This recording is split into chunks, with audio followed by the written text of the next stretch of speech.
Bharat America మధ్య tariff విధానానికి సంబంధించిన అంశంలో మరింత జటిలమవుతుందనే చెప్పాలి. అమెరికా మరొకసారి నోటికొచ్చినట్టు మాట్లాడుతుంది. ముఖ్యంగా భారత్ మీద ఇప్పటికే వేసినటువంటి 25% టారిఫ్లకు అదనంగా మరింత టారిఫ్లు వేస్తామంటూ చెప్తోంది. మనందరికీ తెలిసిన విషయమే, రష్యా నుంచి భారత్ ఆయిల్ కొనుగోలు చేయడాన్ని అమెరికా భరించలేకపోతుంది. రష్యాకి భారీగా భారత్ నుంచి ఆదాయం సమకూరుతుందని, దాని ద్వారా రష్యా మరింత బలోపేతం అవుతుందని, తద్వారా అమెరికాకి నష్టం జరుగుతుందంటూ అమెరికా భావిస్తుంది. ఈ నేపథ్యంలోనే ట్రంప్ చేస్తున్నటువంటి వరుస కామెంట్స్ మనం చూస్తూనే ఉన్నాం. ఓవైపు రష్యాతో గిల్లి కజ్జాలు పెట్టుకుంటున్నారు, సబ్మరైన్స్ పంపిస్తున్నాను అని చెప్పి మాట్లాడుతున్నారు. ఈ నేపథ్యంలో రష్యా తిరిగి మా దగ్గర కూడా ఉన్నాయి, అణుబాంబులు ఉన్నాయంటూ మాట్లాడినటువంటి పరిస్థితి మనం చూసాం. ఈ నేపథ్యంలో భారత్ విషయంలో కూడా కక్ష సాధింపు చర్యలకు దిగుతోంది అమెరికా. ట్రంప్ చేస్తున్నటువంటి వరుస స్టేట్మెంట్స్ కానీ కామెంట్స్ కానీ భారత్ను చాలా ఇబ్బంది పెట్టే విధంగా ఉన్నాయనడంలో ఎలాంటి సందేహం లేదు. ముందుగా నా మిత్రదేశం అని చెప్తూనే, నా ఫ్రెండ్ అని చెప్తూనే భారత్ మీద 25% టారిఫ్లు విధించిన విషయం మనకు తెలిసిందే. ఇప్పుడు ఈ 25% టారిఫ్లకు అదనంగా మరింత టారిఫ్లు విధిస్తాం అవసరమైతే అంటూ కూడా ట్రంప్ ప్రకటించారు. ఈ నేపథ్యంలో భారత్ కూడా ఈ విషయంలో చాలా సీరియస్గా రియాక్ట్ అవుతుంది. ఇప్పటికే భారత విదేశాంగ శాఖ ఈ అంశం మీద చాలా సీరియస్ స్టేట్మెంట్ ఇచ్చిన విషయం మనకు తెలిసిందే.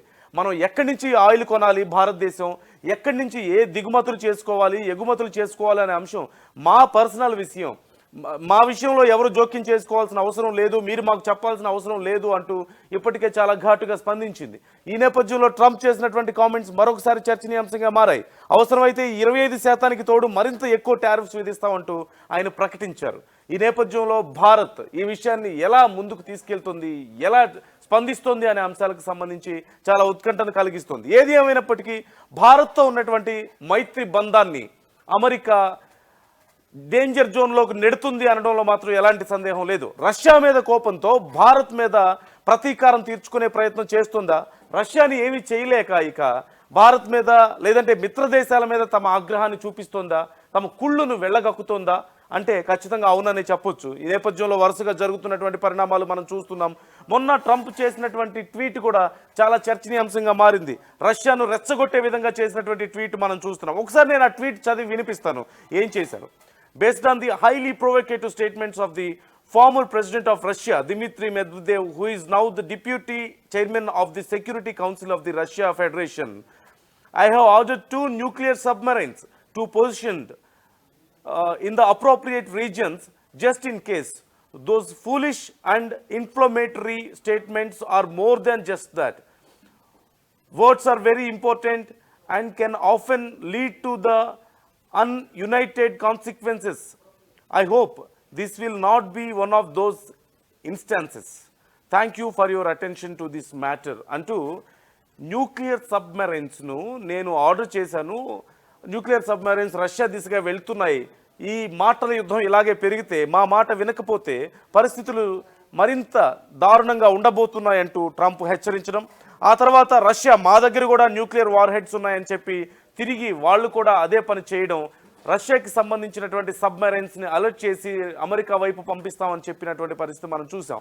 ఈ నేపథ్యంలో అమెరికా రష్యా మధ్యలో ఒక రకంగా బహిరంగ యుద్ధానికి పరిణామాలు దారితీస్తున్న తరుణంలో రష్యాకి సపోర్ట్గా మీరు ఉంటున్నారు, రష్యాతో మీరు వ్యాపారం చేస్తున్నారు, అది కుదరదు అంటూ అమెరికా హెచ్చరిస్తూ వస్తుంది భారత్ని. కానీ ముఖ్యంగా ఇజ్రాయెల్ విషయంలో జరిగినటువంటి పరిణామాల తర్వాత ఒక్కసారి ట్రంప్ ఏం మాట్లాడారు, ఈ టారిఫ్స్ కి సంబంధించి ట్రంప్ వ్యవహారం ఎలా ఉందో ఒకసారి చూద్దాం మనం. Well, we had to do that. We just have to be careful. And a threat was made, and we didn't think it was appropriate, so I have to be very careful. So I do that on the basis of safety for our people. A threat was made by a former president of Russia, and we're going to protect our people. We're trying to get somebody else elected.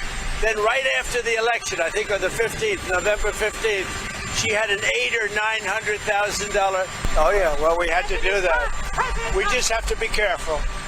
And a threat was made, and we didn't think it was appropriate, so I have to be very careful. So I do that on the basis of safety for our people. A threat was made by a former president of Russia, and we're going to protect our people. We're trying to get somebody else elected. Then right after the election, I think on the 15th, November 15th, she had an $800,000 or $900,000. Oh yeah, well we had to do that. We just have to be careful. And a threat was made, and we didn't think. So ఇది పరిస్థితి. మరోవైపు America తీసుకుంటున్నటువంటి నిర్ణయాల పట్ల, Trump చేస్తున్నటువంటి వరుస comments పట్ల, Trump వ్యవహారం పట్ల భారతదేశం కూడా చాలా సీరియస్గా రియాక్ట్ అవుతుంది. ఇప్పటికే భారత విదేశాంగ శాఖ దీనికి సంబంధించి స్పందించింది. ఒకసారి జయశంకర్ ఏమన్నారో చూద్దాం.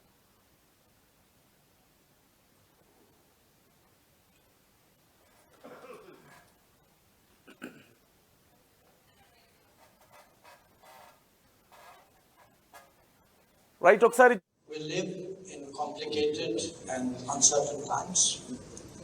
Our collective desire is to see a fair and representative global order, not one dominated by a few. That quest is often articulated as political or economic rebalance. But I want to say this to you: obtaining respect and ensuring dignity for societies can also be achieved through cultural prowess, especially through cultural prowess.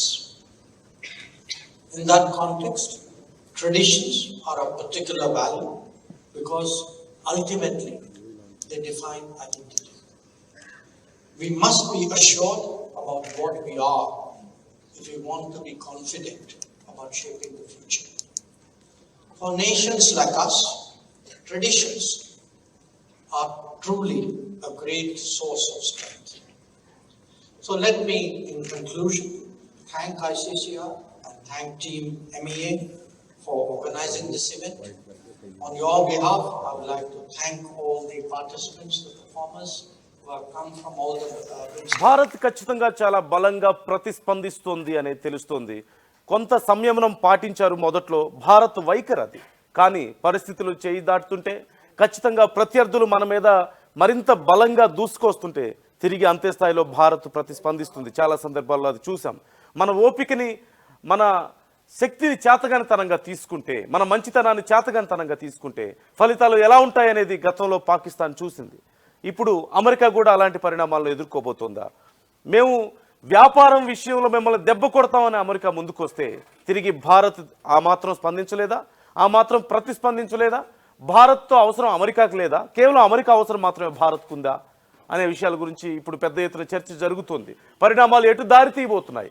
మా ప్రతినిధి Madhu join అవుతున్నారు మనతో. మధుతో మాట్లాడదాం. మధు, వరుసగా statements చూస్తూనే ఉన్నాం. America అధ్యక్షుడు ఒక రకంగా బ్యాలెన్స్ కోల్పోయి మాట్లాడుతున్నటువంటి పరిస్థితి. భారత్ మీద తన విషాన్ని వెళ్ళగక్కుతున్నారు. మిత్రుడు మిత్రుడు అంటూనే మనల్ని నష్టపరిచే ప్రయత్నాలు, మనల్ని తక్కువ చేసి మాట్లాడే ప్రయత్నాలు, మనది డెడ్ ఎకానమీ అంటున్నారు, మన మీద ట్యాక్సులు విధిస్తున్నారు, టారిఫ్లు భయంకరంగా విధిస్తున్నారు. మరోవైపు మనం ఎవరితో బిజినెస్ చేయాలో కూడా అమెరికా డిసైడ్ చేస్తాననే స్థాయికి వెళ్తుంది.